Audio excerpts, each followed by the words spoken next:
vous souhaitons la bienvenue sur le plateau de Lady vous écoute. Notre sujet aujourd'hui s'intitule La lutte des hommes. Comme c'est curieux, c'est vrai qu'au quotidien, nous parlons fort souvent de la lutte des femmes. Eh bien, nous allons parler de la lutte des hommes avec justement sur le plateau un homme qui a fait tout le trajet depuis Marseille pour venir se joindre à notre discussion et qui a une petite surprise avant la fin de cette émission. Monsieur Adam Abba, bonjour. Bonjour. Merci d'être venu nous voir. Vous êtes éditeur de jeux. Oui. Ce jeu-là, nous allons en parler, mais vous avez accepté de partager la discussion que nous avons au quotidien avec nos téléspectateurs. Je vous rappelle que nous sommes en direct au 01 45 55 76 87. Vous allez pouvoir nous parler de la lutte des hommes, peut-être un concept nouveau pour vous, puisque nous parlons souvent des droits des femmes. Nous pouvons aussi recevoir vos mails après l'émission à l'adresse ladyvousécoute@telesud.com. Je voudrais, monsieur Adam Abba, vous parler de la lutte des femmes d'abord. Pour vous, qu'est-ce que ça évoque? Est-ce que c'est quelque chose de précis? Est-ce que c'est utile? Est-ce que c'est futile, à votre avis? Pour moi, c'est utile, la lutte des femmes. Parce que les femmes, ce sont des femmes courageuses, oui. Voilà, qui se battent, qui veulent avoir la liberté. Parce qu'aujourd'hui, on parle de la liberté des hommes, et quand on parle de la liberté des hommes, il faut aussi parler de la liberté des femmes. Parce que les femmes ont autant de liberté que les hommes. C'est vrai? Oui. Elles y ont droit, ou est-ce que dans la pratique, elles ont autant de droits? Elles ont autant de droits que les hommes. Voilà. Je voudrais faire un petit crochet par le Sénégal, qui est votre pays d'origine, c'est bien cela.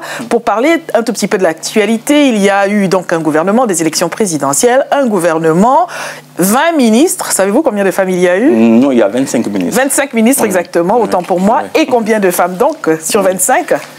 Par contre, les femmes, je ne me suis pas renseignée. Je ne sais pas il y a combien de femmes. Alors moi, j'ai compté 1, 2, 3, 4, 5, 6 femmes. Oui. Si je me suis trompée, dites-nous-le. Alors, Madame Eva-Marie Kolsek, ministre de la Santé et de l'Action sociale. Félicitations, Madame la ministre. Madame Aminata Touré, ministre de la Justice, garde des Sceaux.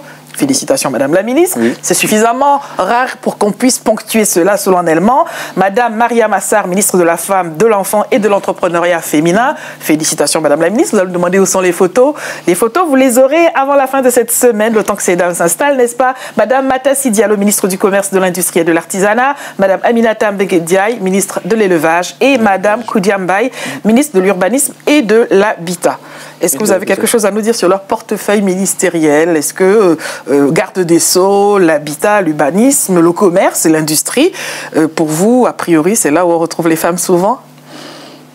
Oui, l'industrie, oui. Oui, oui l'industrie, parce que comme il y a beaucoup de femmes qui font de la commerce au Sénégal, oui. Donc, et ce sont des femmes, comment je peux dire, ce sont des femmes qui se battent, mais comme je peux dire, au Sénégal, il y a beaucoup de femmes qui ne font pas des études, mais ce sont des commerçants. Oui. Voilà, ce sont des commerçants. Et comme ce sont des commerçants, ils se battent pour être en égalité avec les hommes.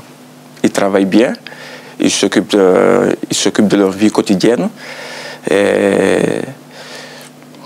Qu'est-ce que je pourrais aussi dire pour les femmes? Et que les hommes acceptent cela, pensez-vous? Pas tout le monde. Alors, parlons justement de ce pas tout le monde. À votre avis, pourquoi pensez-vous que certains n'acceptent pas cette lutte des femmes? Parce que comme il y a des gens qui sont beaucoup croyants, oui. Et avec la religion musulmane, ils pensent que quand les femmes commencent à travailler, ils ont de grosses têtes. Quand ils commencent à gagner de l'argent, et quand ils commencent à gagner de l'argent, ils n'écoutent plus leur mari. Et ça, c'est un problème en Afrique. Alors, c'est ce que disent les hommes, mais est-ce que c'est ce que font ces femmes? Pas tous non plus, pas toutes les femmes, parce qu'il ne faut pas généraliser non plus dans la vie. Voilà, il y a des femmes bien qui travaillent et qui gagnent bien leur vie et qui s'occupent bien de leur mari et de leur famille. Donc parfois, je pense que les hommes, ils sont aussi torts de penser que toutes les femmes sont pareilles. Je vous ai présenté comme éditeur de jeux. En réalité, vous êtes le créateur d'un jeu que l'on aura l'occasion de découvrir qui campe donc le contexte de la lutte des hommes, la lutte sénégalaise. Pour ceux qui ne connaissaient pas, car il y a encore quelques personnes sur la planète qui n'en avaient pas entendu parler, de quoi s'agit-il? Alors, la lutte, c'est la lutte sur l'ambadier. Voilà, c'est la lutte, ce sont des lutteurs, mais au début la lutte sénégalaise, ils étaient des pêcheurs. Voilà, c'était des pêcheurs et c'était des cultivateurs. Oui. Donc, une fois qu'ils ont fini de pêcher, ou une fois qu'ils ont fini de cultiver dans leur champ, ils n'avaient pas autre chose à faire ou de s'amuser. Et c'est là où la lutte a commencé, la lutte sénégalaise a commencé. Voilà. Ce qu'il faut dire de cette lutte sénégalaise, c'est que c'est le sport national au Sénégal. Oui. Alors, le sport national, certes, mais c'est un sport essentiellement masculin, pourtant. Oui, c'est masculin, mais aujourd'hui, il y a beaucoup de femmes qui participent parce que c'est les femmes qui préparent quand même les hommes, quoi qu'on puisse en dire. Oui. C'est moralement et physiquement. Alors, comment les prépare-t-elle? Parce que... Voilà. Comment les prépare-t-elle? Ils vont aller chercher des marabouts pour essayer de laver leur mari, de laver leur corps. Un système, tout ce qui est mystique. Voilà, les gris-gris, comme on parle souvent. En Afrique, ils préparent les lutteurs, les hommes, pour, comment je peux dire, pour laver le corps et l'esprit. Ce sont les femmes qui font cela? Oui, ce sont les femmes qui le font maintenant. Est-il envisageable que les femmes participent activement à la lutte autrement qu'en préparant les hommes, comme vous le dites? Non, les femmes vont voir les marabouts et les marabouts donnent des gris-gris pour qu'ils leur portent à leur mari. Pourquoi les hommes ne vont-ils pas voir ces marabouts eux-mêmes, par exemple? Parce qu'ils font confiance à leurs femmes. Alors, la question qui se pose, une des questions qui se pose à la faveur de cette discussion, si on parle de la lutte des hommes au sens propre comme au sens figuré, faut-il faire confiance aux femmes? Oui, il faut faire confiance aux femmes. Il faut toujours faire confiance aux femmes parce que les femmes sont des battantes. Il faut toujours faire confiance aux femmes. La première photo que nous avons à l'écran, c'est la photo de quelqu'un que vous connaissez. Je vous laisserai le soin de nous le présenter. Balla Gaye, c'est qui? Balla Gaye, c'est un lutteur un Sénégalais qui est très fort. D'ailleurs, qui va avoir un combat avec Yekini bientôt.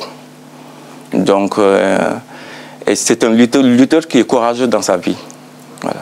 Il est courageux, et il est très poli et il est très sage aussi.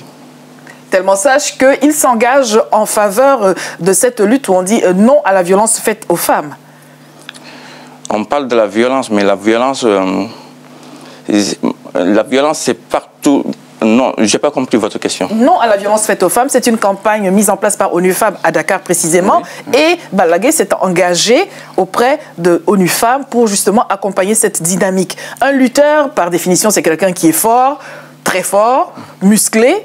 Et on s'attendrait à ce qu'il soit violent. Or, en l'occurrence, là, ça n'est pas le cas. Non, ce n'est pas le cas. Et en plus, on le dit, mais ce n'est pas vrai. Ce n'est pas souvent. On dit, parce que l'exception fait la règle, on dit quand même les lutteurs sont violents, mais ce n'est pas vrai.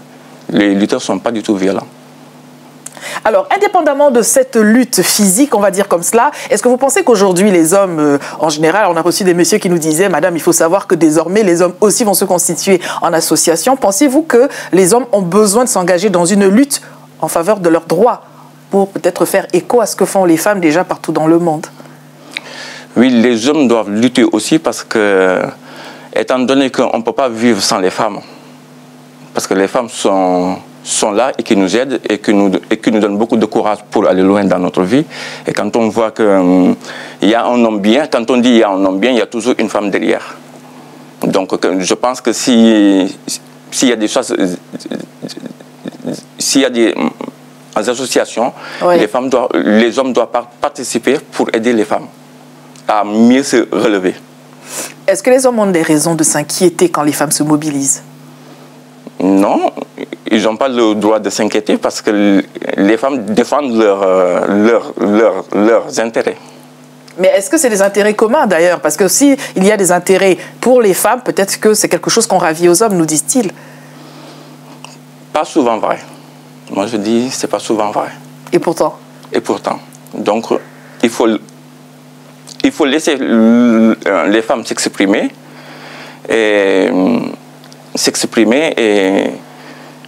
et s'imposer dans la vie d'aujourd'hui. Dans la vie d'aujourd'hui, je pense qu'une femme doit s'imposer. Voilà. C'est malheureux à dire, mais... Pourquoi c'est malheureux à dire? C'est malheureux à dire parce que on a tendance toujours à dire qu'un homme est supérieur à la femme. Est-ce que c'est vrai? Non, c'est pas vrai pour moi. Si vous n'êtes pas d'accord, appelez-nous pour nous le dire. Alors pour vous, ça n'est pas vrai. Et pourtant, vous savez que communément, il est partagé, il est de bonne guerre d'entendre dire que le sexe fort, c'est bien celui des hommes. Pas tout à fait vrai. Alors, dans le cadre de cette lutte, on campe ces hommes. Il faut avoir affaire à des marabouts, affaire à des gris-gris, affaire à la mystique, en quelque sorte. Et le physique dans tout cela, est-ce qu'ils ne seraient pas forts, ces lutteurs sénégalais, s'il n'y avait pas toute cette périphérie autour, tous ces symboles? Tous ces symboles... Ne seraient-ils pas forts sans toutes ces choses? Les femmes? Les hommes? Les hommes? Oui. Oui, pourquoi pas. À quoi servent donc les artifices? Non, les sacrifices, parce que c'est un truc mystique que nous, on connaît à l'Afrique. Et même si certaines personnes ne croient pas trop, ça nous aide toujours. Je pense que c'est dans notre esprit de se laver. Des fois, on se lave, qu'il n'y a rien qui se passe. Mais le fait qu'on se lave, ça nous donne le courage de penser qu'on va aller loin. Quand vous dites laver, vous entendez spirituellement, mystiquement? Spirituellement, oui. Spirituellement. Oui. Oui. Et l'impact des femmes dans tout cela, ces femmes qui donc vont aller voir le marabout, si jamais elles faisaient mauvais usage de cela, on sait bien que c'est par ces marabouts, nous dit-on, par les gris-griteurs, nous dit-on, que des fois, elles vont faire mauvais usage de ce qu'on leur a confié pourtant. Il ne faut pas généraliser, non plus dire que les femmes font toujours du mal, parce qu'il y a plus de femmes qui font du bien que des femmes qui font du mal. Elles dansent donc avant chaque combat. Quel est l'impact de cette danse? Elles dansent... Avant chaque combat? Oui. Avant que les lutteurs se mettent à échanger leurs coups de poing, si coups de poing il y a, oui. Leurs frappes, comme on dit. Alors la danse, c'est pour le public, pour que le public soit content, que les supporters soient contents.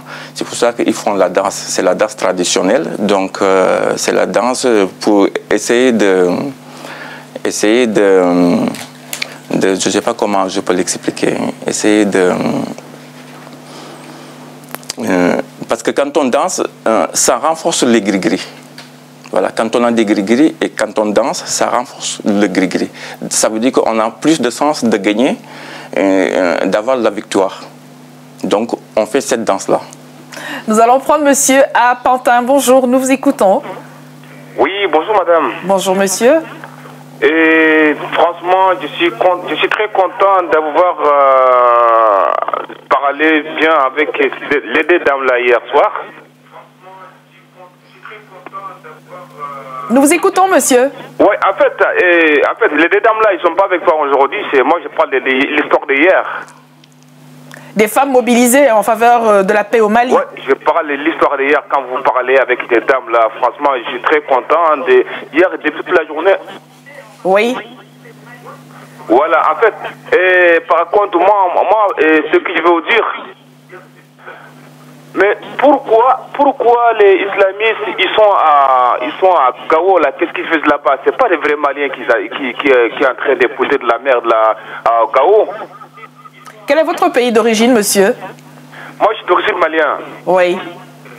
Mais franchement, ces gens-là, ils viennent de quel pays déjà? Avant qu'ils utilisent notre pays de l'islam, et nous on n'est pas des catholiques, on est 90% des musulmans. Monsieur, mais pourquoi ils quittent leur pays, de nous foutent la merde là-bas, au chaos de violences, de criminels, et nous on fait l'islam? Est-ce que vous m'entendez, monsieur? Allô, allô? Oui. Vous êtes un tout petit peu en décalage d'une émission. Vous parlez là de ce qui a été diffusé hier, l'engagement des femmes du Mali en faveur de la paix dans le pays. La question que je voudrais vous poser par rapport à notre sujet de ce jour, connaissez-vous la lutte sénégalaise? Oui. Est-ce que vous connaissez la lutte sénégalaise? Allô? Je crois qu'on a un problème de communication. Rappelez-nous, monsieur, et surtout prenez bien soin, lorsque vous nous appelez, d'arrêter votre téléviseur. On vous entendra mieux. Vous nous écoutez, monsieur? Non, on va faire un essai à nouveau. Alors, revenons donc à cette lutte. Aujourd'hui, Qu'en est-il de cette lutte? On sait que c'est un sport national, c'est ce que vous nous disiez, que les hommes sont fortement représentés, mais le fait qu'il y ait, un peu comme le football d'ailleurs, hein, même si c'est vrai qu'il y a des femmes aujourd'hui dans le milieu du football, elles ne sont pas les plus nombreuses. Quand il y a des salaires, elles n'ont pas un salaire égal à celui des hommes dans ce métier-là, comme dans beaucoup d'autres métiers. Et ce sport national qui est donc un moyen de gagner beaucoup d'argent pour ces lutteurs, est-ce que quelque part ce n'est pas une discrimination que de ne pas ouvrir cet espace aux femmes aussi? Non, c'est ouvert parce que c'est ouvert. Il faut pas. C'est ouvert parce que les femmes aujourd'hui, bientôt on va avoir des femmes promoteurs. Il faut pas l'oublier. Bientôt, avant ça n'existait pas les femmes promoteurs, Oui. cela me dit, mais je pense que bientôt on va avoir des femmes qui vont participer. Pourquoi vous êtes si optimiste? Qu'est-ce qui vous laisse penser cela? Parce que je pense qu'on est en 2012 et en 2012, on doit être égal, l'homme et la femme. Donc ce que l'homme fait, la femme peut le faire. Donc si un homme est promoteur, pourquoi pas une femme ne devrait pas être promoteur? Vous parlez de la promotion de ce sport, car c'est un sport aujourd'hui, Oui, oui. mais si l'homme peut être, les femmes peuvent être promotrices en l'occurrence, Oui. pourquoi ne pourrait-elle pas être sur, au centre du cercle, si j'arrive à le dire? Pourquoi on ne pourrait pas imaginer que les femmes aussi participent à ces combats pour gagner l'argent, tout l'argent qu'il y a? Oui, aujourd'hui, la lutte des femmes n'existe pas. Oui. Mais peut-être, mais ça existe dans le monde, parce qu'il y a la lutte des femmes, ça existe. Mais au Sénégal, pour l'instant, on est trop en retard. Par rapport dans le monde, on est un peu en retard. Mais avec le temps, ça se fera, je pense. Est-ce que vous pensez qu'on considérera que c'est dénaturé cette lutte des hommes initialement, où les femmes viendraient faire leur entrée? Pour certaines personnes, oui. Pour certaines personnes, oui, mais pas tout le monde, je pense aussi. C'est une question de gros sous, parce que s'il y a de l'argent en jeu et que les femmes n'ont pas accès à une sphère où on peut gagner de l'argent, c'est peut-être là que la véritable discrimination se trouve. Oui, c'est fort possible. Quelqu'un qui présente un jeu comme vous l'avez fait, un jeu vidéo, qui a vocation aussi à être vendu dans le monde, à présenter cette tradition. Est-ce que ça n'est pas l'occasion peut-être aussi de faire tordre le cou à cette tradition et proposer ce qu'il n'y a pas encore? S'il y a dans le jeu vidéo des femmes, alors il n'y a pas de raison que dans la pratique elles ne soient pas présentes. Oui, j'ai l'idée dans l'avenir de sortir un jeu vidéo que les femmes vont lutter. Voilà. Mais peut-être d'ici 1 an ou 2 ans, dans ce projet-là, je vais réussir à le réaliser. Alors, autre chose qui est loin d'être un jeu, encore que ça pourrait être pensé comme tel, c'est la politique. Le président Macky Sall, récemment élu, a déclaré en date du 27 mars « Je vais écouter les femmes et promouvoir leurs droits », a-t-il affirmé. Alors, écouter les femmes, promouvoir leurs droits, vous y croyez, vous? Oui, je crois à Macky Sall. Je crois à Macky Sall parce qu'il est motivé et c'est un président qui respecte ses paroles et qui est digne. Et qui est vraiment digne. Et quel sera, d'après vous, l'apport de ces femmes désormais respectées? Respecter Macky Sall comme il a promis. Comme il a promis, je pense que tout ce qu'il a promis, il va le faire. On le voit en photo avec la directrice de ONU Femmes, Madame Joséphine Odera, juste après les élections. Je vais écouter les femmes, respecter, promouvoir leurs droits. Vous pouvez compter sur moi lors d'une rencontre avec les femmes de la plateforme de veille des femmes pour les élections apaisées au Sénégal. La plateforme qui a veillé aux élections, en tout cas, pour s'assurer que les femmes étaient massivement représentées. Et Madame Joséphine Odera, que l'on voit à l'écran, a pour sa part exprimé le soutien continu de l'agence ONU Femmes en faveur de la planification des financements de tous les projets qui sont favorables aux femmes. Et c'est ainsi, pour en revenir à cette lutte contre la violence faite aux femmes, que ONU Femmes s'est engagée en faisant appel à un lutteur. Est-ce que ce monsieur Balagay et d'autres encore, dans la pensée populaire au Sénégal, les hommes et les femmes, ça représente quelqu'un de crédible sur des thématiques comme celle-là? Balagay, oui. Il est crédible sur ce thème-là. Parce que c'est un homme qui est correct et qui respecte beaucoup les femmes africaines. Vous le connaissez personnellement? Non, je ne le connais pas personnellement. Et qu'est-ce qui vous fait dire cela? Parce que, vu son comportement, et comme à Dakar, c'est petit, tout le monde se connaît, donc c'est quelqu'un de bien. La plupart du temps, quand les gens disent que quelqu'un est bien, parce qu'il a fait ses preuves que c'est quelqu'un de bien. Est-ce qu'un homme qui bat sa femme, par exemple, lorsqu'il voit une campagne comme celle-là où Balagay dit non à la violence faite aux femmes, est-ce que vous pensez que ça peut vraiment changer les choses? Oui, ça peut vraiment changer les choses. Parce qu'aucun homme n'a le droit de battre une femme. J'entends bien, mais est-ce qu'un homme qui le fait déjà va se dire du jour au lendemain, puisque le lutteur national, l'homme fort ne le fait pas, je ne le ferai plus, c'est suffisant pour faire changer les mentalités? Ça peut lui donner le courage de le faire. Car il faut du courage pour cesser de battre sa femme. Oui, il faut du courage. Et il faut aussi du travail. Aller consulter un psychiatre, même si les psychiatres n'existent pas en Afrique. Parce que les psychiatres, c'est remplacé par des sages. Les sages, ce sont des hommes religieux. Voilà. Quand un homme bat sa femme, il peut toujours aller consulter un imam ou consulter un prêtre qui peut toujours lui donner des conseils de ne plus battre sa femme. Est-ce qu'ils font cette démarche-là que d'aller voir ces sages? Aujourd'hui, oui. Il y a des hommes qui ont le courage d'aller dire que je suis violent ou je suis alcoolique et de temps en temps, je bats ma femme. De temps en temps. Et vous savez les raisons qu'ils donnent? Parce que les femmes parlent trop. Toutes les femmes parlent trop, mais ce n'est pas une raison aussi pour frapper les femmes.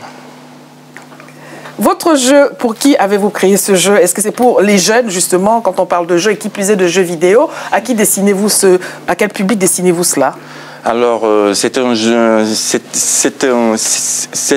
que c'est tout public, hein, mais ça touche plutôt les jeunes de 15 à 25 ans, de 15 à 25 ans à 30. Car quand vous dites tout public, tout le monde n'aura pas le réflexe d'aller devant un ordinateur, n'aura pas le réflexe, lorsqu'il y aura cette expansion, d'avoir entre les mains un jeu vidéo. C'est plutôt l'affaire des plus jeunes. Non, mais avec la technologie qu'on a aujourd'hui, de toute façon, tout s'apprend. Voilà. Il n'y a pas d'âge pour dire que il n'y a pas d'âge pour apprendre. Donc toute personne peut jouer peut utiliser un ordinateur. Voilà. Il suffit juste d'avoir la volonté. Si vous voyez donc en image là quelques ébauches de ce jeu vidéo qui campe la lutte sénégalaise pour parler, c'est un prétexte bien sûr, vous l'aviez compris, pour parler de la lutte des hommes. Aujourd'hui, on entend dire que les hommes vont se mobiliser pour défendre leurs droits, eux aussi, parce que les femmes auraient ravi tout l'espace public, les femmes se seraient accaparées de ce qu'on appelle les allocations familiales. Et la question qui se pose à travers cette discussion, c'est que font les hommes de l'argent des allocations familiales, à votre avis? Alors ça, ce système-là, je n'ai jamais compris pourquoi les hommes veulent toucher l'argent des femmes. Parce que les allocations, je pense que c'est pour les femmes, ce n'est pas pour les hommes. C'est pour les enfants ou c'est pour les femmes? Non, c'est pour les enfants. Mais c'est les femmes qui s'occupent la plupart du temps des enfants. Donc pour moi, c'est pour les femmes. Et pourtant, il y a un grand conflit à ce niveau-là. Conflit de quoi? Entre les hommes et les femmes? Oui. Oui, mais ça ne devrait pas être. Nous allons prendre monsieur à Bruxelles. Bonjour, nous vous écoutons. Alors bonjour. Bonjour monsieur. Ok, je vous appelle à partir de Bruxelles. Oui. Vous avez soulevé les problèmes de femmes au niveau en matière de football. Par exemple, vous avez dit qu'il y a une certaine discrimination en ce qui concerne le partage de revenus. Oui. Regardez bien, en matière de football, le football pour l'instant, pour les femmes, ce n'est pas encore développé. Alors, à cette raison-là, que femme en soi ne sait pas vraiment se prendre en charge, c'est-à-dire sa lutte est jusqu'à présent moindre par rapport à celui de l'homme. C'est ainsi que nous voyons que dans certains postes, vous trouverez que des hommes. Mais si je vous donne un exemple ici en Belgique, il y a certaines personnes, beaucoup de postes sont équipés par la femme. C'est-à-dire que la femme a déjà aussi sa place dans la société. C'est-à-dire que la femme continue à l'aider pour son développement. Mais dans d'autres disciplines, c'est vraiment très difficile pour que la femme s'intègre dedans. C'est ainsi que j'ai voulu appuyer notre confrère Adama. Adama. Oui. Oui. Ok. Alors, au niveau du Sénégal, par exemple, parce que je n'ai pas suivi les informations ces derniers temps pour ce qui est de la lutte de la femme au niveau du Sénégal, mais je peux vous dire que si la femme se donne à fond, au fond, pour lutter, pour avoir une place dans la société, je pense que l'homme n'est pas tout à fait méchant, comme on pense que vous avez soulevé aussi le problème de battre des hommes qui battent leurs femmes. Ça arrive dans chaque société. Si aujourd'hui, je prends l'exemple, si on prend que la femme prend la responsabilité, reste dans la société, et comme le top numéro 1, ce sera un peu difficile aussi, parce que la femme, si nous parcourons à la Bible, nous verrons qu'au départ, Dieu, quand il a créé la femme, il a dit que l'homme doit être au-dessus de tout. Mais la femme est les compléments. Raison pour laquelle même il a dit, l'homme, quand il a vu la femme, il a dit, voici l'os de mes os. Et ces os viennent juste après l'homme. On ne peut pas refuser à ce que la femme puisse militer aussi pour avoir une place dans la société. Merci, monsieur. Mon intervention. Ne partez pas, monsieur. Je voulais savoir, à votre avis, que font les hommes de l'argent du ménage, de l'argent des allocations familiales, précisément? Je vous ai saisi difficilement. Je ne parviens pas à vous entendre correctement. Que font les hommes? S'il vous plaît. Que font les hommes de l'argent des allocations familiales? Oui. L'argent des allocations familiales. Oui, qu'en font les hommes, à votre avis? Il y a trop de retours. Je vous comprends difficilement. Je ne sais pas répondre à cette question-là. Nous avons appelé.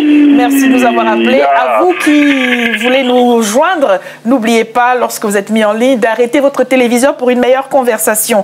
Quelques réactions par rapport à ce que nous dit monsieur. Les femmes se retrouvent dans plusieurs sphères. Il a parlé du football. De toute façon, là où il y a l'argent, ce n'est pas l'endroit où les femmes sont les plus nombreuses.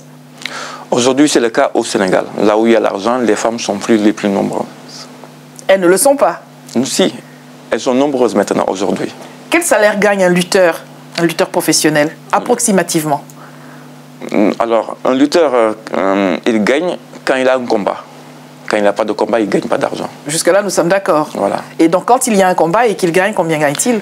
Il peut gagner 20 millions ou 30 millions, ce qui équivaut 45 000 euros ou 50 000 euros. Et combien de combats par an, approximativement? S'il est censé, il peut avoir 3 à 4 combats dans l'année. Ça fait un gros pactole, quand même. Oui. Mais seulement que c'est pas que le lutteur qui va toucher tout le pactole, parce qu'il y a aussi des gens derrière. Il y a le ménagère, il y a les petits lutteurs, il y a l'écurie, il y a tout ça. Donc, même si on coupe en petits morceaux, voilà, le lutteur va quand même se retrouver avec une belle somme à la fin de l'année. Pas trop belle somme quand même, hein. Parce qu'il y a derrière, il y a beaucoup de gens. On voit un lutteur, mais derrière ce lutteur, il y a beaucoup de personnes. Énormément de gens. Pensez-vous qu'il reste à ces lutteurs à la fin de l'année? Voilà. Ou à la fin de chaque combat, une fois qu'on a enlevé tout ce qu'il faut être enlevé pour un tel et un tel autre promoteur? C'est quoi? 20 000 euros. 20 000 euros 4 fois par an, ça n'est pas rien. Oui, 80 000 euros. Si on revient sur l'idée que c'est le sport, c'est l'un des sports, alors le sport national, moi je veux dire comme ça, oui, au Sénégal, donc que les hommes sont majoritaires, exclusivement d'ailleurs présents dans ce registre-là en termes de gains, que les femmes sont la moitié de la population au Sénégal comme partout ailleurs dans le monde, c'est une grosse discrimination. Oui, c'est une discrimination, ça c'est vrai. Mais petit à petit, ça commence à changer. Voilà. Petit à petit, les femmes, il y a beaucoup de femmes aujourd'hui, tous les dimanches, il y a beaucoup de femmes qui viennent à les stades qu'avant on ne le voyait pas. Mais ces femmes qui viennent, elles viennent en tant que spectatrices, pas téléspectatrices, en tant que spectatrices, oui, elles ne gagnent pas d'argent. Elles en dépensent peut-être pour assister à cela. Oui, elles ne gagnent pas d'argent. Vous ne la voyez pas, la discrimination, si j'entends bien ce que vous nous dites? Non, je ne vois pas la discrimination parce que petit à petit, les choses vont se faire. Voilà, on n'a pas construit Rome à un jour. Ouais. Donc, petit à petit, les choses, c'est l'Afrique. Il ne faut pas oublier aussi, c'est l'Afrique. Et petit à petit, on est en train de se battre. Petit à petit, les choses vont entrer dans l'ordre. Dans Lady vous écoute aujourd'hui, nous parlons de la lutte des hommes avec en fond d'écran le jeu que M. Adamaba nous présente sur la lutte traditionnelle au Sénégal. Mais pour rejoindre d'autres thématiques, pourquoi les hommes vont-ils se mobiliser? Parce qu'il y a de l'argent. Quand l'argent est en jeu, alors à ce moment-là, les hommes vont monter au filet. Question qui se pose aussi, que font les hommes de l'argent des allocations familiales, puisqu'on sait que la question des allocations familiales crée des tensions au sein des ménages. D'aucuns pensent que les femmes vont s'accaparer cet argent pour pouvoir garder la tête haute, pour pouvoir tenir tête à leur mari. Et finalement, ce sont les assistantes sociales qui sont incriminées. Oui, moi, ce que je n'arrive pas à comprendre, ce système-là, ce que je n'arrive pas à comprendre, quand on parle que les allocations familiales, les hommes touchent l'argent. Quels sont ces hommes-là qui touchent l'argent? Parce que je n'arrive pas à comprendre. L'argent, c'est pour les enfants. Mais étant donné que c'est la femme qui gère le ménage, qui s'occupe, qui fait les courses, qui fait les choses, ça doit rester aux femmes, l'argent. Pourquoi les hommes veulent cet argent? C'est ça que je n'arrive pas à comprendre. Parce qu'un homme qui travaille, il n'a pas besoin de l'argent des allocations familiales. Je ne sais pas, je ne comprends pas. Et si cet homme ne travaille pas? Même si... Mais on peut... ce que je n'arrive pas à comprendre, c'est qu'on est en France, mais celui qui veut travailler, travaille. Même si on dit qu'il n'y a pas de travail, il y a du travail. Et je pense que celui qui veut travailler et s'occuper de sa famille peut chercher du travail et il en trouvera du travail. Vous nous dites que ce sont les femmes qui gèrent l'argent dans le ménage, mais encore faut-il qu'on le leur donne, cet argent à gérer. Il ne faut pas généraliser non plus, parce que la moitié des... Aujourd'hui, de nos jours, on est en 2012, la moitié des femmes, c'est eux qui gèrent l'argent de la famille quand même. C'est vous qui le dites, les téléspectatrices vont nous le confirmer, les messieurs aussi. Mais alors cet argent-là, vous dites que font les hommes de cet argent-là? Ce sont eux qui sont inscrits auprès de ces administrations en général. Et quand la femme n'est pas la récipiendaire, la personne qui reçoit sur son compte en banque, si elle a un compte en banque cet argent, forcément elle ne va pas pouvoir l'avoir entre les mains et le gérer, quand bien même ce serait pour les enfants comme elle le souhaite. Dans ce cas, il faut changer la loi. Au lieu que les hommes aient l'accès de toucher l'argent, c'est les femmes qui vont les toucher.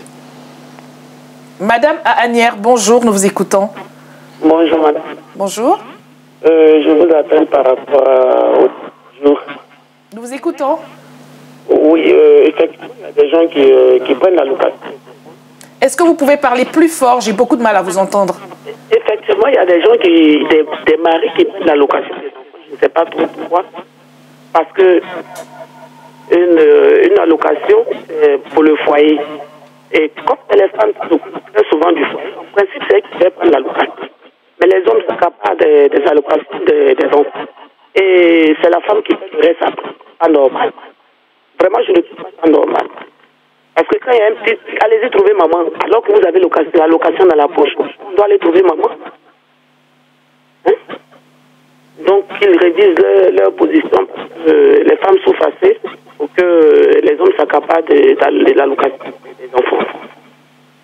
Merci madame pour votre appel. Alors madame n'est pas de l'avis de ceux des hommes qui s'accaparent de cet argent-là, car c'est quand même récurrent. Vous disiez tout à l'heure que tout homme qui travaille en général n'a pas besoin des allocations familiales. En êtes-vous si certain? Oui. D'aucuns considèrent cela comme un complément de revenus pour arrondir les fins de mois, construire des maisons au pays, s'occuper de la famille élargie. Vous n'êtes pas sans le savoir. Vous n'êtes pas personnellement mis en cause, bien sûr, mais il se passe des choses dans les communautés, ça et là.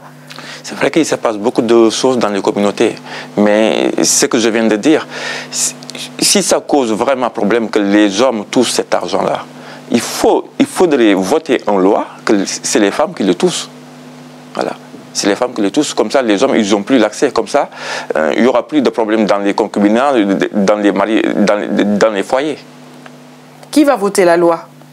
En Occident, par exemple, où la diaspora est fortement représentée, ça n'est pas leur pays d'origine. Est-ce que vous pensez que la diaspora peut peser de tout son poids, peut suffisamment peser de tout son poids sur des considérations comme celle-là et faire changer les choses? Pour moi, c'est un prétexte de dire que ce n'est pas leur pays d'origine, parce que du moment où on vit quelque part, au bout de 5 ans, au bout de 5 ans ou 10 ans, on peut considérer que c'est votre pays puisque vous respectez les lois. Et quand on respecte les lois, c'est comme vous vivez dans votre propre pays. Donc, je n'arrive pas à comprendre que les gens disent que je suis en France, que moi je suis d'origine sénégalaise et je ne peux pas me permettre de dire que je suis en France, j'ai la nationalité française et de me sentir étranger. Je ne me sens pas étranger en France, je me sens citoyen français. Voilà. Quand bien même tous les étrangers n'auraient pas le droit de vote? Ça aussi, ils n'ont pas le droit de vote, mais ça aussi, quand on dit que les étrangers, ils n'ont pas le droit de vote, il faut aussi être réaliste dans la vie. Parce que quand on a la nationalité française, on peut voter. Mais quand on n'a pas la nationalité française, on ne peut pas voter. Ça aussi, c'est comme dans tous les pays. Nous allons prendre madame qui est dans l'Oise. Bonjour, nous vous écoutons. Arrêtez bien votre téléviseur, s'il vous plaît, nous vous entendrons mieux. Allô? Bonjour madame.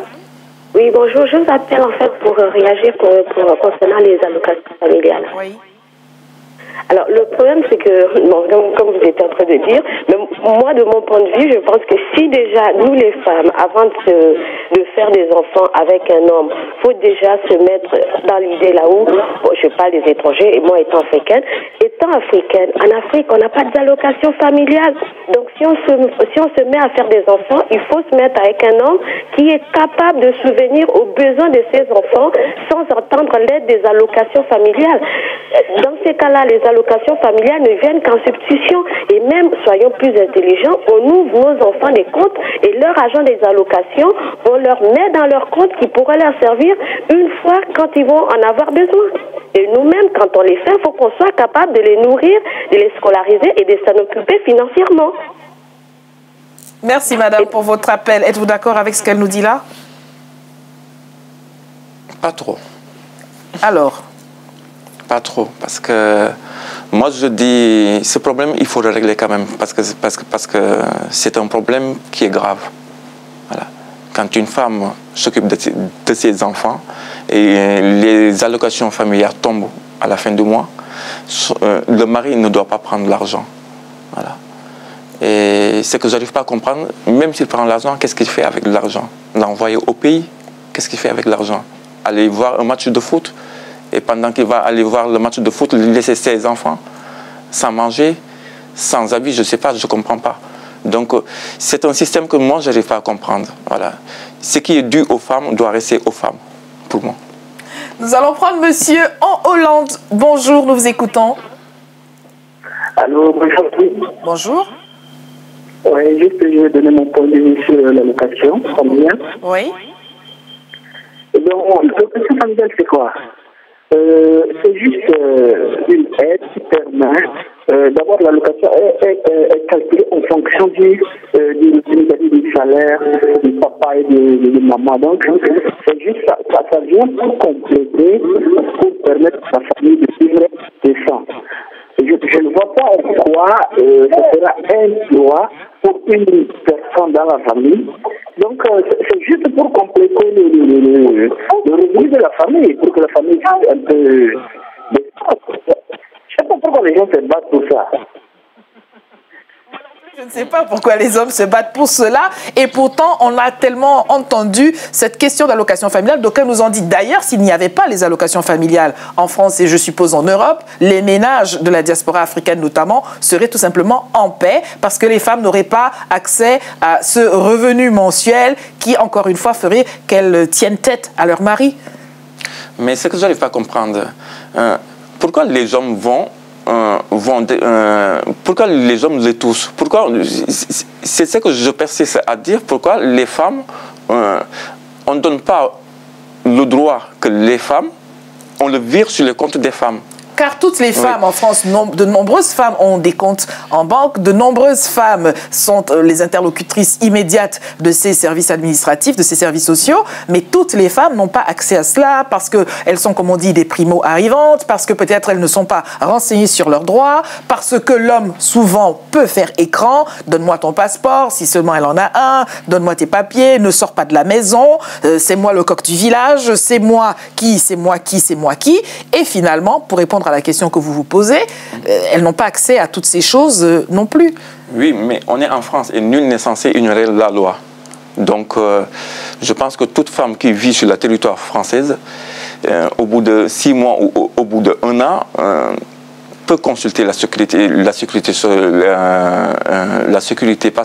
sociale, mais il peut avoir, il y a énormément d'aides, il y a énormément d'associations, et ces associations-là sont là pour les femmes.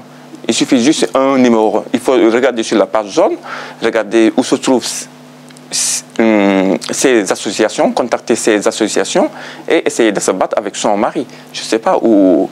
C'est vrai que quand on vient de l'Afrique, on n'a pas tendance à comprendre comment marche le système européen.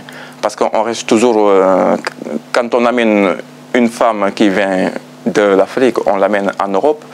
Donc c'est vrai qu'ils ont tendance à confisquer les passeports, à confisquer, mais ça dure qu'un temps.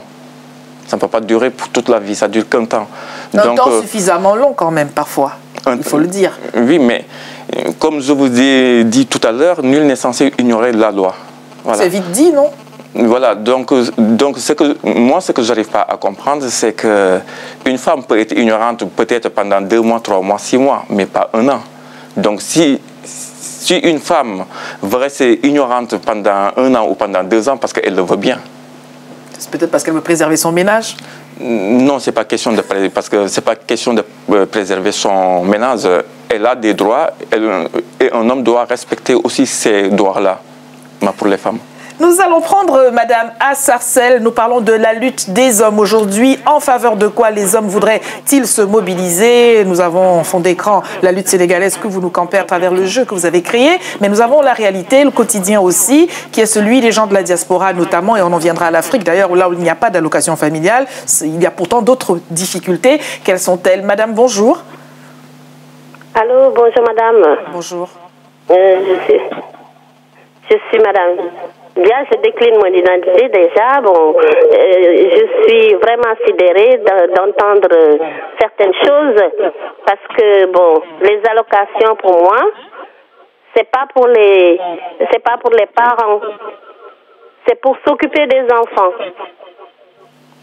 Vous voyez un peu? Je vois beaucoup. Voilà, donc c'est pour les enfants. Les parents n'ont pas à se déchirer à cause des allocations familiales.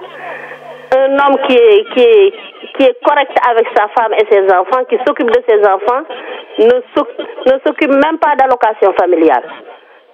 Vous voyez un peu? Et ceux qui le font le plus souvent, c'est des gens qui ne vivent que d'allocation, c'est tout, hein. Les gens qui payent les impôts et tout ça, ils pensent à autre chose que les allocations familiales. Et je vous dis, il y a bien des gens qui sont là, qui n'ont jamais touché un truc d'allocation familiale. Et c'est des Sénégalais, des trucs qui travaillent et tout, et tout, et tout. Voilà.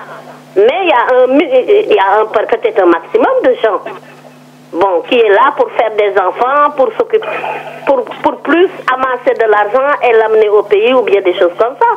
Mais si tu vis ici, tu vis ici. Tu vis pour tes enfants. Et l'allocation, c'est particulièrement pour les enfants.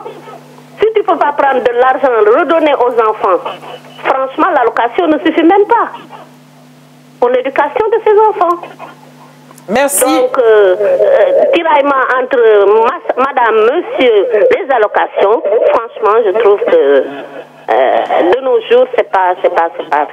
Merci madame pour votre intervention. Alors oui, effectivement, quand l'argent est en jeu, les hommes, là, ils se réveillent.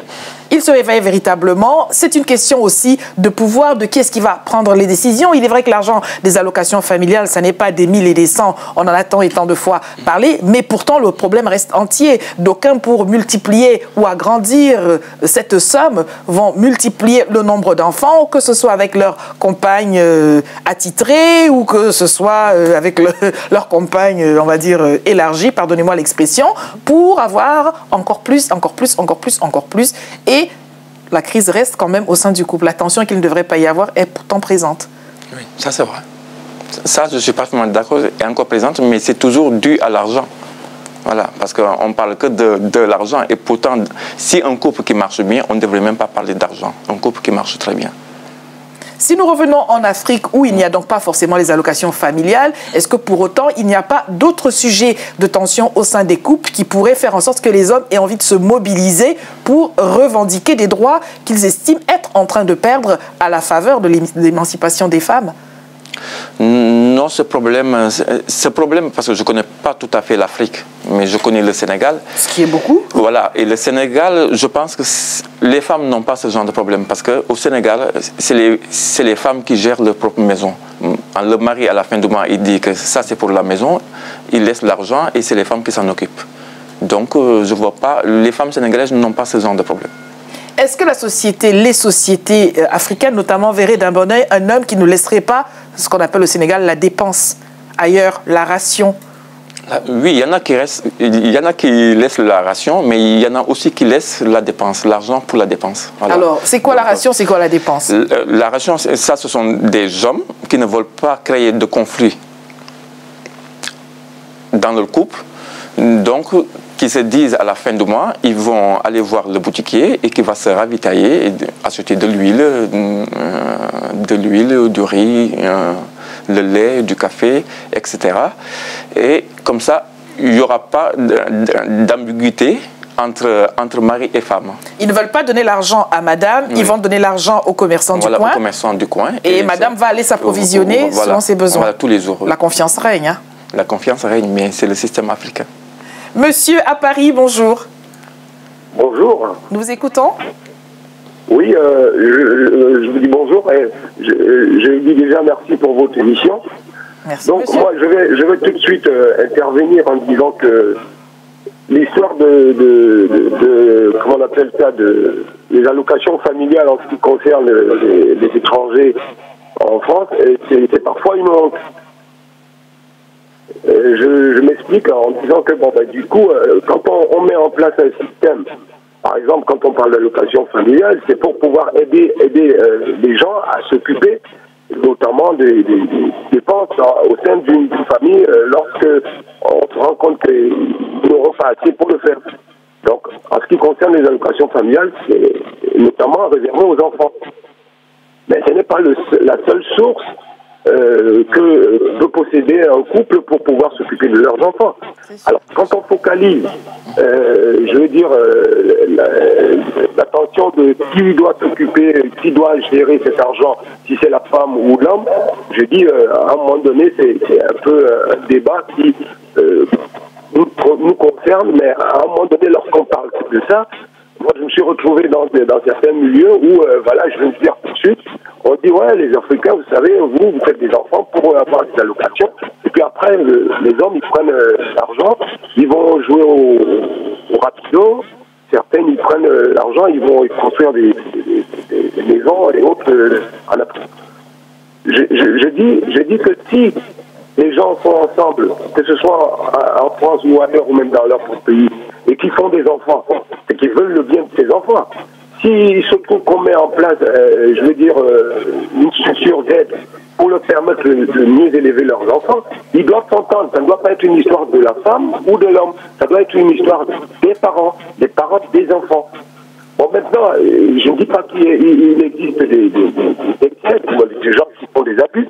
Il y a des hommes, effectivement, moi j'ai des amis qui, effectivement, ils utilisent cet argent, et il faut le dire, soit pour aller faire jouer au loto, soit pour aller jouer au PMU, et tout. Je dis, des cas comme ça, il faut les recréer. C'est-à-dire que la femme, elle doit pouvoir aller voir les institutions qui existent, notamment les assistances sociales et autres, leur expliquer leur situation, et que ces institutions prennent en main ce genre de situation. Et je dis une fois de plus, pour terminer, c'est bien que vous faites allusion à ce genre de choses, mais je dis aussi à nos frères qui interviennent de dire exactement le fond des pensées. Et la vérité, comme ça nous permet d'avoir une meilleure vision pour nous-mêmes et par rapport aux autres. Merci monsieur pour votre intervention.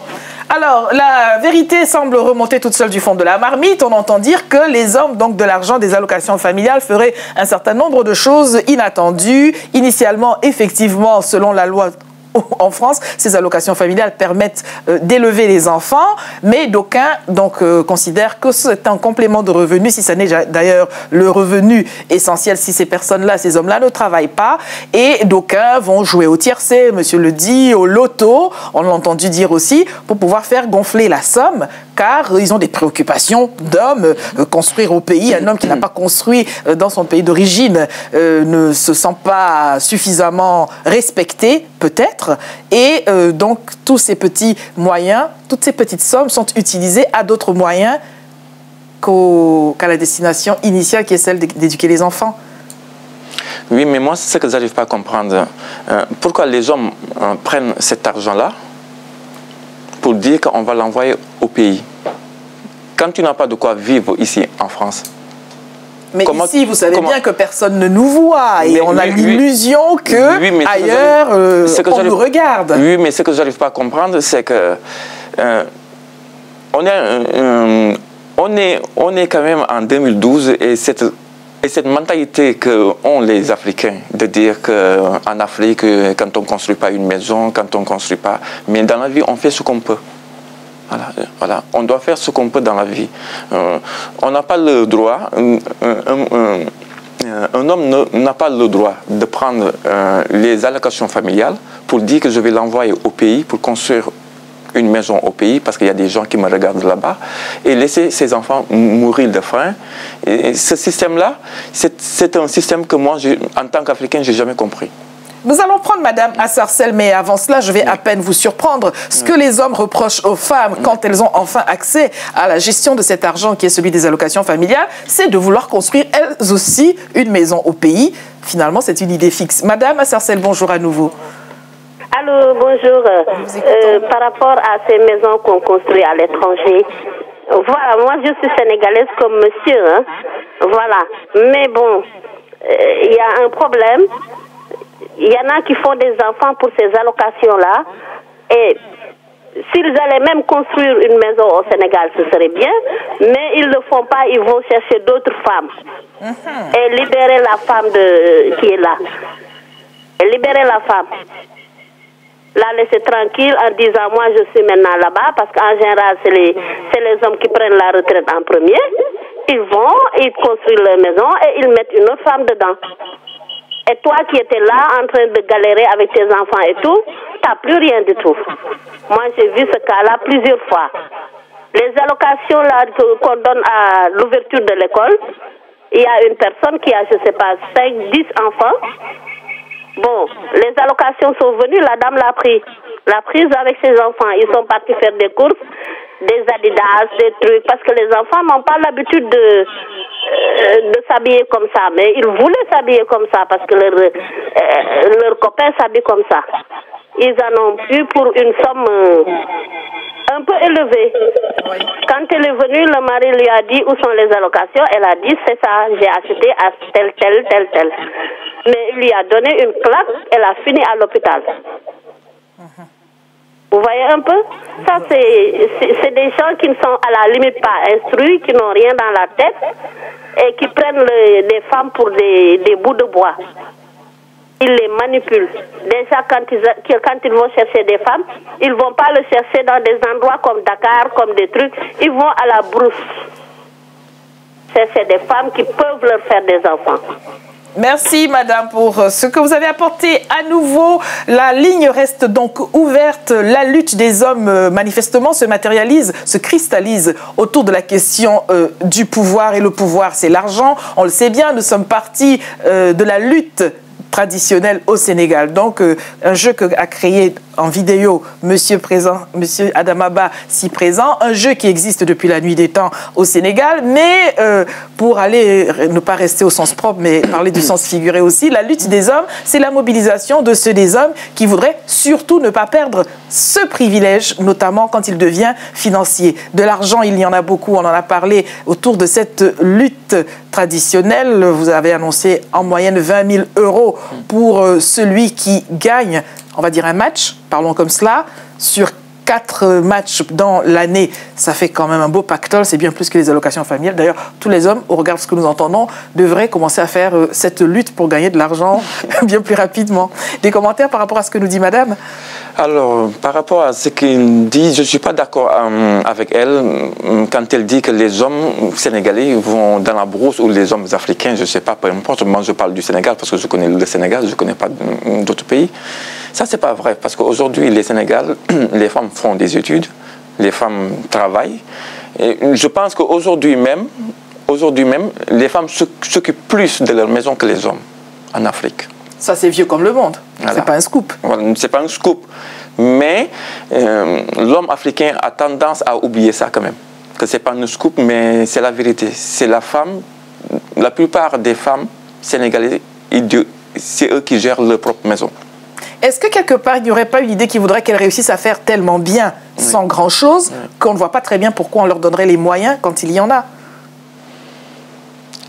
Je pense que c'est un état d'esprit, mais ce qu'il a dit aussi, je vais en revenir à ce qu'il a dit, oui. De dire que les hommes aussi, ils vont au Sénégal, ils ne vont pas se marier avec les gens qui sont de Dakar, ils vont aller chercher dans la brousse.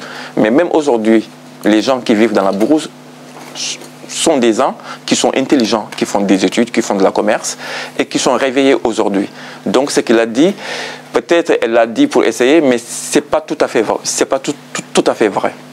Nous allons prendre monsieur à Bordeaux pendant qu'on découvre quelques-unes de ces images. Donc ce jeu qui sera bientôt sur le marché, vous me direz comment on peut le trouver et à quel prix surtout, puisqu'on parle d'argent. Monsieur à Bordeaux, bonjour. Oui, bonjour. Nous vous écoutons. Bonjour monsieur, bonjour madame. Bonjour. Bien, alors moi j'aurais voulu je voudrais mettre le pied dans le plat. Mettez les 2 pieds, monsieur, s'il vous plaît. Parce que monsieur Ba, en fait, dit certaines vérités, mais j'aurais souhaité qu'il aille un peu plus en profondeur. Au-delà des allocations familiales, il y a cette allocation des parents isolés. Si vous savez les dégâts que ça pose dans les ménages, vous serez surpris. Vous avez des gens qui viennent, qui épousent 3, 4, 5 femmes, qui les installent dans plusieurs villes. Donc c'est un fonds de commerce en fait qui s'établit. Parce que tous les mois, ce monsieur, il fait son tour, il ramasse une partie des allocations, une partie des parents isolés, et avec ça, comme le dit si bien notre interlocuteur, en fait, monsieur Ba, cet argent est destiné à l'Afrique. En fait, il y a une autre femme qui est là-bas, qui bénéficie de cet avantage pendant que les autres sont dans la misère. Très souvent, ces femmes finissent dans les restos du cœur. Et ce problème, je crois qu'on devrait plus l'approfondir, en fait, faire une émission spécialement sur ce cas-là, parce que c'est un cas vraiment très tragique. Voilà. Merci, monsieur, pour votre intervention. Alors, monsieur dit qu'il met les pieds dans le plat. Rien de nouveau sous le soleil, on l'avait compris. On n'a pas posé la question innocemment, bien sûr, pensez-vous. Un prétexte pour parler de la lutte des hommes. Les hommes, vont encore une fois, semblent se mobiliser si et seulement si leurs intérêts financiers, notamment, sont mis en jeu. Quand le reste n'est pas menacé, si madame veut porter la culotte, comme on dit, ça n'est pas tout à fait grave, du moment qu'elle ne touche pas au cordon de la bourse. Mais c'est qui l'homme dans la maison quand, voilà la question qui se pose quand l'argent est en jeu? Quand l'argent est en jeu, c'est toujours pareil. Le problème est que, comme dit l'homme, il faut approfondir. Il y a des hommes qui ont plusieurs femmes. Voilà, pendant que les autres sont en France qui galèrent et les autres vivent bien. Peut-être c'est la réalité, mais cette réalité, moi, je ne le connais pas. Pourquoi vous dites peut-être, vous n'en êtes pas convaincu? Non, je ne suis pas convaincu parce que moi-même, je suis sénégalais et j'ai fait 6 ans de mariage et je l'ai fait avec une seule personne. Voilà. Cependant, vous n'êtes pas sans savoir. Donc le problème de allocation, tous ces problèmes-là, je ne le connais pas moi-même. J'entends dire, mais je croyais que c'était pas... pour moi-même, je croyais que c'était pas vrai. Mais vous repartirez certainement avec une autre idée au regard de ce que vous entendez nous dire les téléspectateurs. Voilà. Donc je vais partir, mais c'est la vérité. Mais ce qu'il faut faire, c'est toujours pareil. Ça veut dire que un couple ne devrait pas parler de l'argent, parce qu'un couple, quand il commence à parler de l'argent, ça mène que la catastrophe. Alors que nous allons donc découvrir en images, je suppose, le marabout qui grigrite tout ce qu'il peut, le lutteur qui va donc participer à cette lutte des hommes. Je n'oublie pas que vous avez précisé que les femmes sont celles qui vont servir d'intermédiaire, de passerelle entre le marabout et le lutteur pour lui donner la force dont il aura besoin afin qu'il gagne son match et qu'il gagne beaucoup d'argent. Je ne sais pas quelle est la commission que prennent ces dames là-dessus. C'est une grande question. Nous allons prendre monsieur à Paris à nouveau. Bonjour. Bonjour madame. Nous vous écoutons. Et monsieur qui est là-bas. Oui, monsieur. Oui, je voulais prendre la femme là qui a parlé de location familiale du problème de la maison à Dakar là. Mais moi je vois que c'est pas qu'on doit prendre comme ça à la télé. Si vous avez mal. D'abord, nos femmes du Sénégal, on nous envoie ici pour accompagner les hommes pour le travail. La communication n'est pas des meilleures, monsieur. Je suis désolée de devoir vous interrompre. Voulez-vous faire un essai à nouveau? J'en suis désolée, monsieur. Alors, parlons-en de ce voyage entre le marabout, de cette navette entre le marabout et le lutteur. Pourquoi, à votre avis, les femmes sont mandatées pour faire ce déplacement? Parce que aujourd'hui, comme étant donné que, comme toujours, le sujet c'est l'argent, quand on parle d'argent, et les femmes s'occupent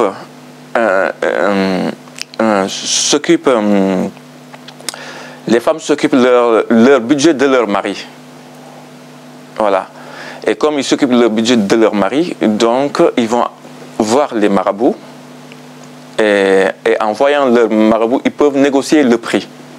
Parce que quand le lutteur lui-même va voir le marabout, il est taxé toujours plus cher. Tandis que si sa femme va, elle négocie le prix. Pourquoi les hommes ne savent pas négocier? Non, les hommes souvent ne savent pas négocier, c'est les femmes qui négocient. Ah oui. Ouais. Les hommes ne veulent pas négocier? Non, c'est qu'ils ne savent pas négocier. C'est pas qu'ils ne veulent pas négocier, ils ne savent pas négocier. Dois-je entendre que les femmes sont censées se rémunérer de la négociation? C'est-à-dire que si elle a pu avoir un meilleur tarif, la différence d'argent, c'est pour eux. C'est pour elle? Oui, c'est pour elle. Donc elle a intérêt à négocier vraiment. Vraiment. Monsieur, vous êtes dans le Val d'Oise. Bonjour. Oui, bonjour. Vous avez la parole, monsieur. Hein? Nous vous écoutons. Oui, bonjour. Bonjour, monsieur. Moi, je vous demande juste à ce thème-là, comment ça marche à ce thème-là. Moi, je ne vois pas aucun sens dans ce thème-là. Allô?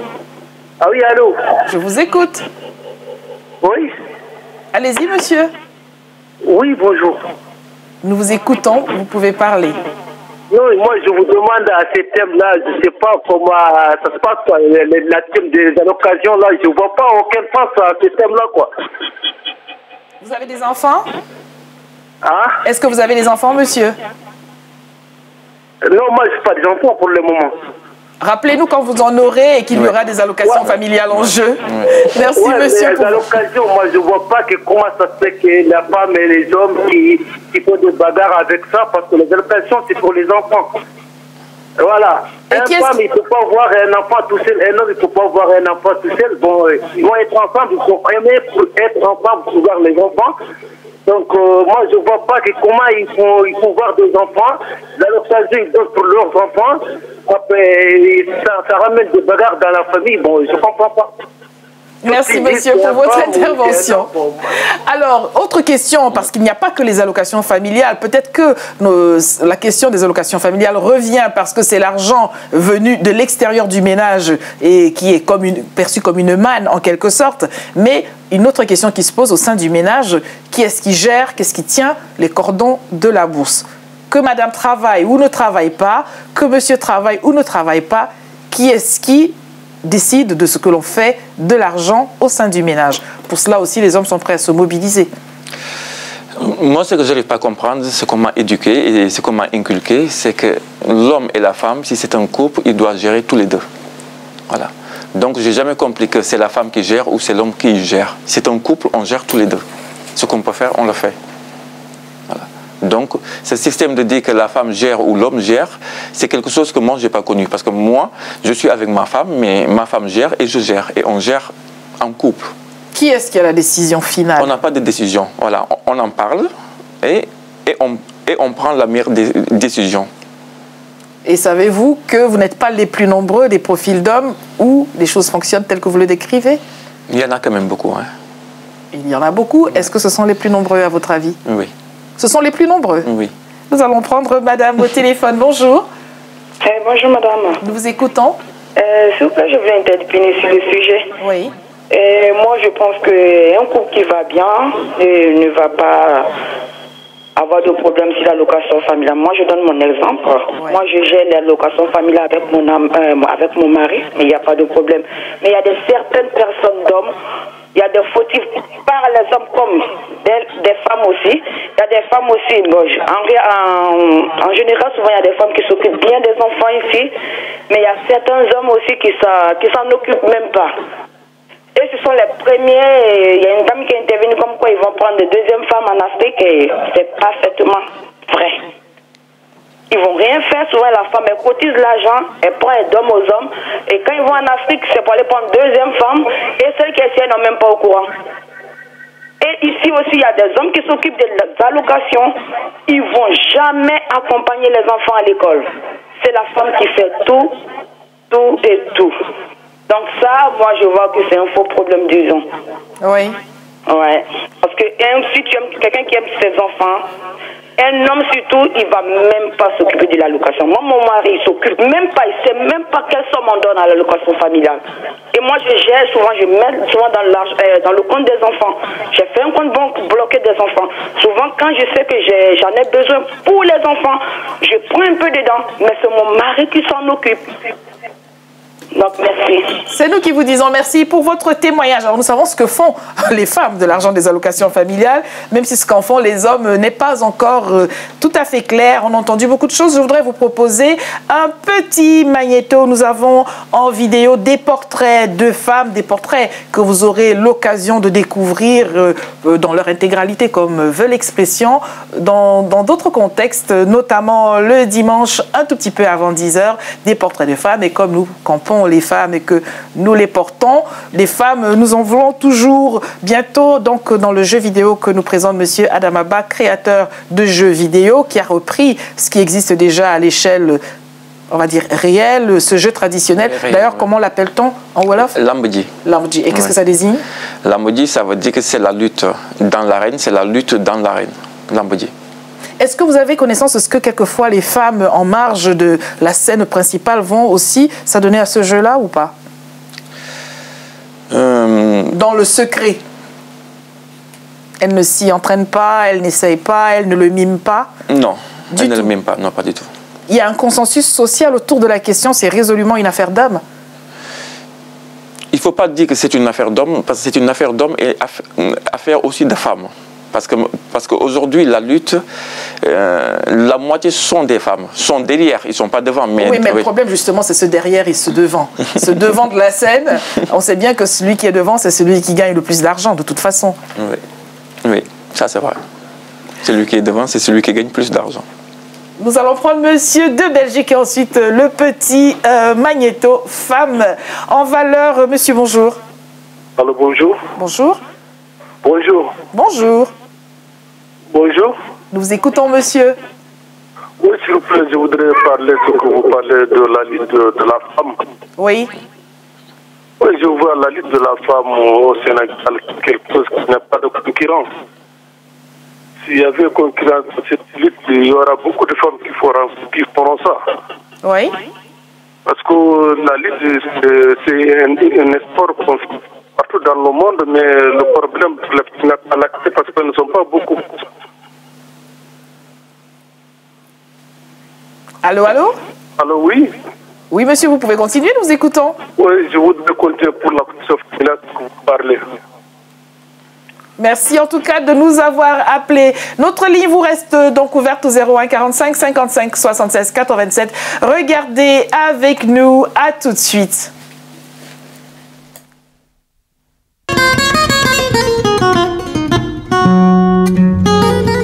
Je suis Ayoko Foli. Je suis de père togolais et de mère martiniquaise. Je suis née à Paris dans les années 54. quand je regarde un peu cette époque et le milieu où j'ai grandi à cette époque, j'ai grandi, je suis née et j'ai grandi dans un milieu où les étudiants venaient de l'Afrique occidentale française. Ils venaient d'un espace commun, on pourrait dire, à la limite. Ils venaient du Togo, ils venaient du Sénégal, ils venaient de la Haute-Volta, l'actuelle Burkina, ils venaient de la Côte d'Ivoire. Je remercie la vie pour tout ce que j'ai eu à traverser, en joie, en pleurs, en cris, en bonheur, en zénitude, en harmonie totale avec elle-même. Je la remercie parce que c'est ce qui m'a formée. Et riche de ce que je suis, j'apporte cette richesse à cette jeunesse. Qu'est-ce qu'ils vont me dire? Qu'est-ce que tu as à me proposer? Voilà ce que j'ai à vous proposer, ce que je suis, ce que la vie m'a donné. De se reconnecter à sa terre. Parce que l'Afrique est un continent merveilleux. S'il est riche pour les autres, c'est que forcément il doit être riche pour nous. Et ça, nous devons le reconnaître.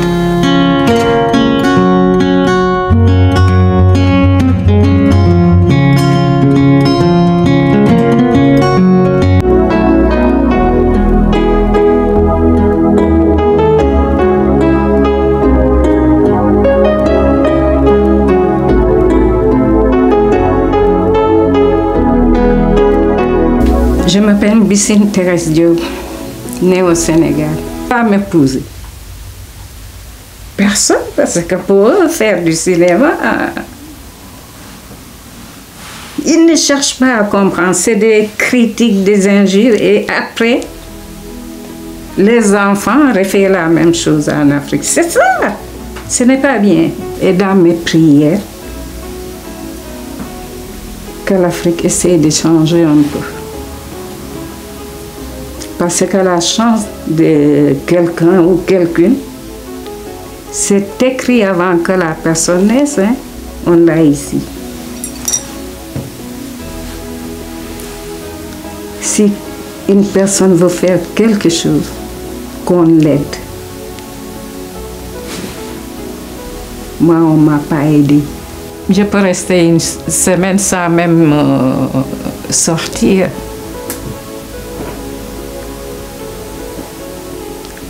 Mon travail m'a éduquée de ce côté.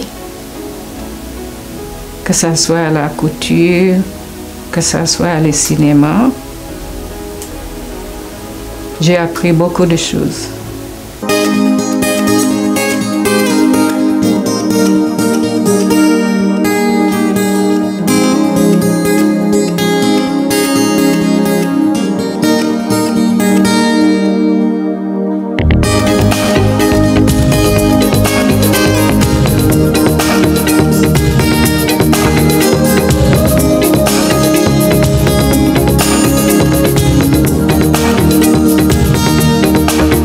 J'ai grandi donc en Guyane, hein. Je suis née à Cayenne. J'ai grandi jusqu'à l'âge de 17 ans, l'année où j'ai eu mon bac. Et ensuite j'ai voulu, comme tout futur jeune étudiant, partir pour continuer mes études. L'idée était de partir d'abord au Brésil parce que je voulais continuer mes études au Brésil. Et bon, là, ça se complique un peu parce que bon, la Guyane étant française, au niveau des diplômes, après, c'est extrêmement difficile.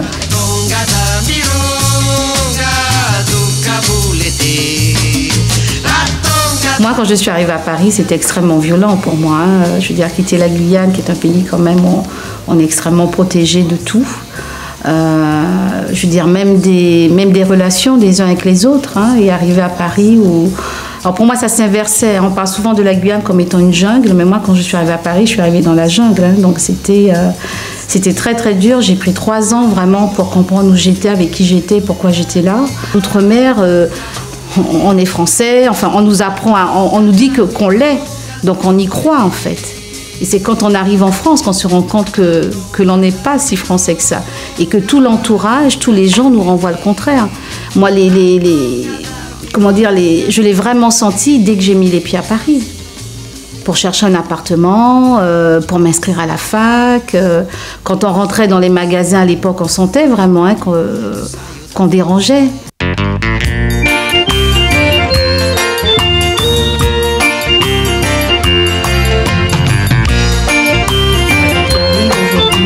pense que j'ai vécu ici, j'ai continué ma vie à Paris, mais je n'ai jamais quitté la Guyane, quoi. Je veux dire, je me réveille le matin, je pense à la Guyane et je m'endors avec la Guyane.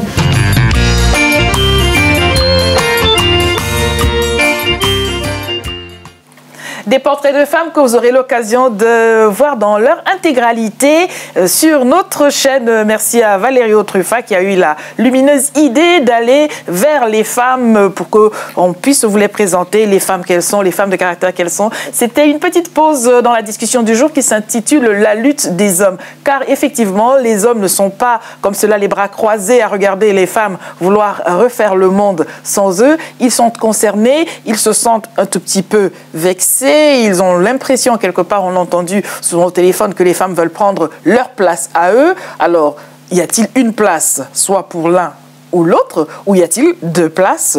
Et si oui, qui est-ce qui fait la répartition d'ailleurs?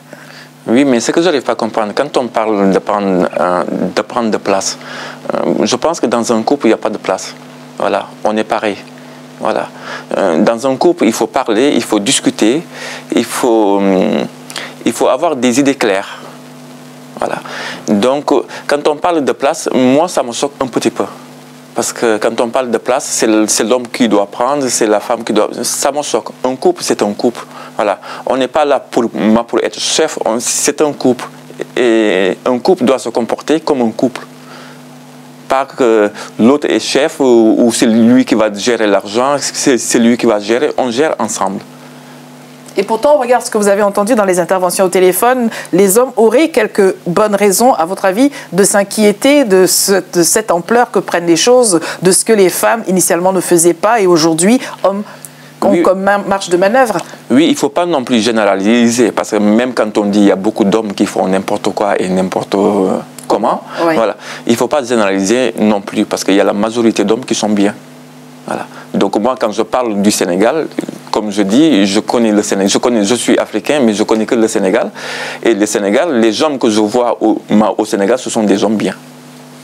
Nous allons regarder en photo le président Macky Sall qui est entouré de femmes. C'était avant la constitution de son gouvernement. En tout cas, il a bien relevé lors de la discussion le rôle décisif et essentiel des femmes dans la vie politique, économique et sociale, tant au niveau global qu'au niveau national. Des femmes-là qui sont regroupées pour pouvoir peser de tout leur poids sur certaines décisions. C'était dans le cadre des élections. Des femmes, on parle de l'association Femmes Afrique Solidarité et des femmes qui sont accompagnées par l'agence ONU Femmes qui, elle aussi, accompagne toute initiative masculine ou féminine qui voudrait préserver les droits des femmes. Pensez-vous que les institutions ont besoin, elles aussi, de se mobiliser en faveur des droits, non pas de l'homme, mais des droits des hommes, là, en parallèle avec ceux des femmes? Oui, il faut se mobiliser et il faut avoir le courage de se mobiliser.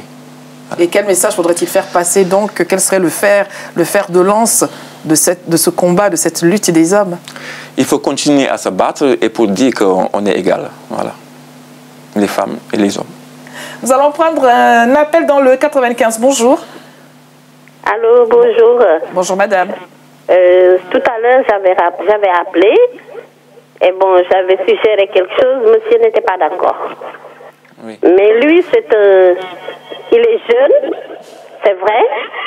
Bon, la jeunesse d'aujourd'hui considère la femme, elle la considère mieux que les gens de 60, 70 ans, des choses comme ça. Moi, je suis mariée avec mon mari depuis 33 ans. J'ai jamais eu de problème d'argent aussi avec lui. On a essayé de tout gérer ensemble. Sauf que, vous savez, les hommes sénégalais sont un peu casse-pieds, ils essaient. Et il y a des choses qu'il fait passer en dessous et que je ne sais pas. Et à chaque fois qu'il les fait passer en dessous, après il est déçu, il vient me rendre compte. Et à chaque fois je dis, voilà, tu fais ton projet, tu ne me mets pas dedans. Il se casse la gueule, c'est tout. Quand on est avec une femme sincère, qui ne te cache rien, il ne faut pas jouer au cachetier. Et depuis lors, il est intact. Je vous assure, moi quand je suis venue, il m'a mis les allocations, tout de suite il m'a ouvert un compte et il m'a mis les allocations dedans. Donc ce problème-là, je ne l'ai pas. Mais je vous dis, moi, je fréquente des familles qui ont énormément de problèmes. Vous voyez, lui, il ne fait pas ça à sa femme. Quand tu le vois comme ça, c'est sûr que, bon, il est évolué, tout, mais il y a des hommes qui ne sont pas évolués du tout. Mon mari fait partie de son tas. Il est évolué et tout, il a fait l'école et tout, mais ceux qui n'ont pas fait l'école, leur truc, c'est l'argent. Hein. Et ils sont capables de laisser leur femme à cause de l'argent. Voilà. Merci, madame, pour votre active participation à la discussion du jour. La lutte des hommes. Si je vous dis un homme qui n'écoute pas sa femme du tout sur des choses aussi fondamentales que la gestion de l'argent, par exemple, un homme qui n'écoute pas sa femme, a-t-il des chances de réussir dans sa vie à lui? Non, je ne crois pas. Du tout? Non. Et pourtant, on pense que les femmes ne sont pas forcément bonnes conseillères. Si, les femmes sont des très bonnes conseillères, par contre. Est-ce que cette idée est suffisamment répandue pour que les gens se l'approprient? Oui. Pourtant, tout le monde dit qu'il faut se méfier des femmes. Si on ne se méfie pas d'une femme, on n'aura plus jamais peur de rien, entend-on dire. Moi, je ne me méfie pas des femmes parce que là où j'arrive aujourd'hui, c'est les femmes qui m'ont amené jusque-là. Oui. Donc, je les remercie. Alors, vous l'avez dit, vos femmes, vous allez préciser de peur qu'on comprenne autre chose. Non, quand je dis... mes femmes, voilà, ça veut dire mes sœurs. Vous savez, quand un Africain dit mes femmes, on entend mes femmes. Voilà, mes sœurs m'ont porté, mes tantes m'ont porté, toute ma famille m'ont porté. Voilà, donc je remercie beaucoup aux femmes, énormément aux femmes. Allô, en Belgique, nous vous écoutons, bonjour. Bonjour madame. Bonjour monsieur. Oui, s'il vous plaît, je parle de la Ligue des hommes. Celle des femmes. Mais je vois qui n'a pas de concurrent et puis la femme, c'est la reine de la beauté. C'est trop mal vu quand elle est la lutte sénégalaise. Moi, je vois ça, cette chose qui m'a compris. C'est vrai, c'est pas seulement le Sénégal, dans le monde entier, il y a la lutte contre, mais on ne voit pas des femmes, par exemple en Chine, quelque chose comme ça. C'est ça. Encore pour l'affaire de l'allocation familiale. Mais il y a beaucoup de problèmes à l'allocation familiale.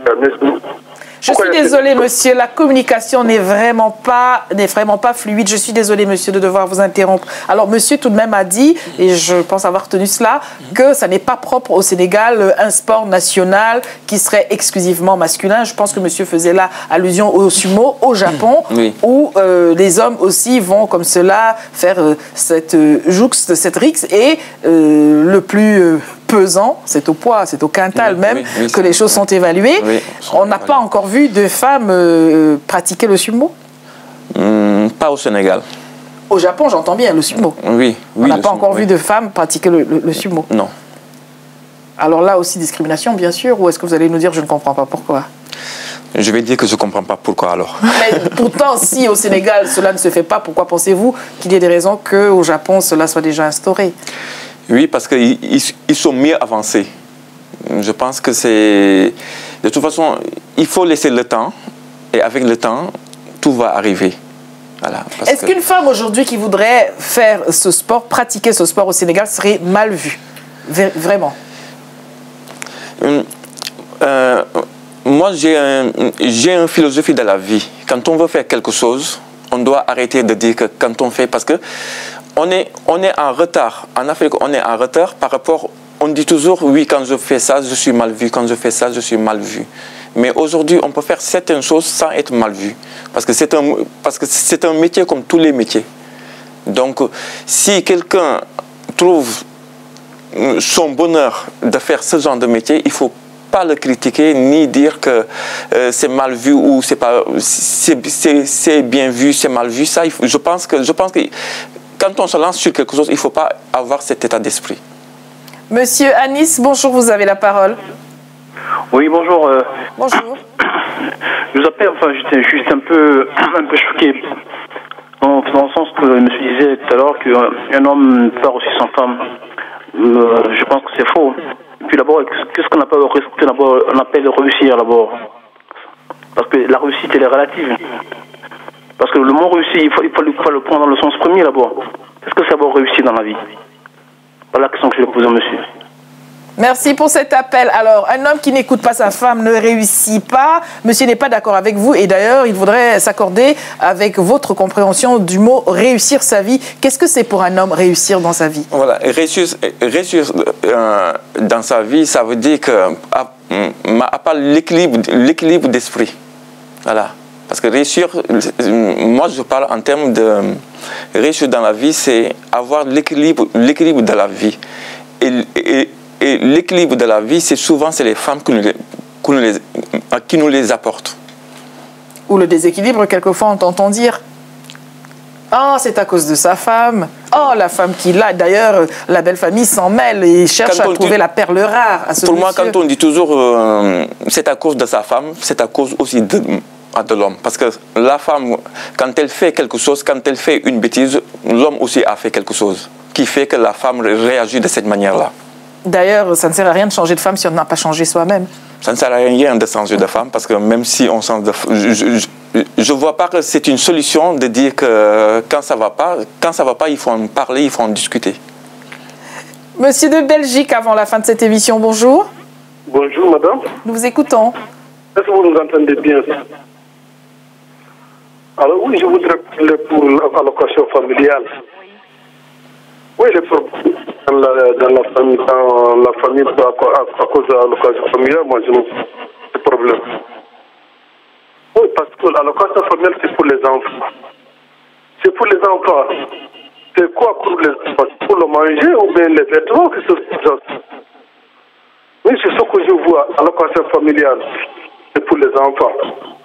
On doit acheter pour les enfants tout ce qu'ils veulent ou bien acheter la nourriture pour les enfants. Mais il y a certains hommes qui utilisent cet argent-là. Et la plupart des femmes, si on prend les femmes africaines, par exemple, parce que je vois, c'est les femmes, elles gagnent cet argent pour acheter les bijoux, quelque chose comme ça, ou bien pour construire en Afrique. Moi, j'ai vu en Afrique à cause de leur allocation familiale. Ou bien acheter les bijoux pour les bijoux qui coûtent 10 000, 15 000 euros. L'homme, il n'est même pas une parcelle chez lui, mais la femme est en train de construire ou d'acheter les bijoux. C'est ça, s'il y a les problèmes comme ça, parce que la femme, quand elle gère cet argent-là seule, il y a certaines femmes que je parle, certaines, peut-être pas tous, elles gèrent seulement pour eux. Ils ne gèrent pas pour la famille, les enfants. Merci, monsieur. Alors, les femmes ne seraient pas en reste sur l'usage, le mauvais usage précisément de cet argent initialement attribué pour faire grandir les enfants, pour les élever. On entend parler de bijoux, de gros bijoux, de grosses sommes. C'est quelque chose qui me choque parce que c'est quelque chose que j'ai des cousins, parce que je fais partie dans une famille nombreuse. Donc, j'ai des cousins, j'ai des frères et je ne vois pas mes frères se comporter ainsi avec leurs femmes. Donc c'est quelque chose qui me dépasse. Il faut lever la tête de son cercle familial pour voir ce qui se passe autour de soi tout de même. Oui, je suis parfaitement d'accord, mais même autour de moi, quand je suis au Sénégal, je ne vois pas que les femmes sont maltraitées. En France, on parle beaucoup de maltraitance. Donc moi, j'aimerais bien comprendre c'est dû à quoi. C'est les hommes qui déconnent ou c'est les hommes qui se comportent mal avec leurs femmes? C'est quelque chose que j'arrive pas à trop comprendre. Alors, je voudrais vous faire répéter cela. Vous êtes en train de nous dire qu'au Sénégal, il n'y a pas de femmes maltraitées. Je ne vais pas dire parce que chaque pays, dans chaque pays, forcément, il y a des femmes maltraitées, mais ce n'est pas la majorité, je veux dire. Est-ce que la minorité maltraitée ne mérite pas que le monde entier se mobilise pour elle? Je pense que oui. Merci pour votre réponse. Alors, nous allons finir sur le jeu. Et le jeu que vous avez créé, où est-ce qu'on peut le trouver? Alors, on peut le trouver sur Google, www.lambedi.com. Oui. Voilà. Un accès gratuit, un accès payant? Non, c'est payant par PayPal. Ça coûte 1,50 €. Qu'est-ce qui vous a donné envie de créer ce jeu d'ailleurs? Alors, qu'est-ce qui m'a donné l'envie? Parce que comme j'aime la lutte sénégalaise, et tous les dimanches, je suis dans les stades sénégalais pour regarder la lutte. Et c'est un sport qui est suivi aujourd'hui 1 milliard de personnes. 1 milliard de personnes, majoritairement masculines? Je ne vais pas dire masculine parce que moi, je suis pour les hommes et pour les femmes. Donc je ne vais pas dire, parce que je ne connais pas l'auto, donc je ne peux pas... Vous voyez bien, dans le stade, il y a plus de boubou que de pagne. Mais il y en a quand même. Donc comme il y en a, et il faut souhaiter de plus en plus qu'on aura plus de femmes à l'avenir à venir.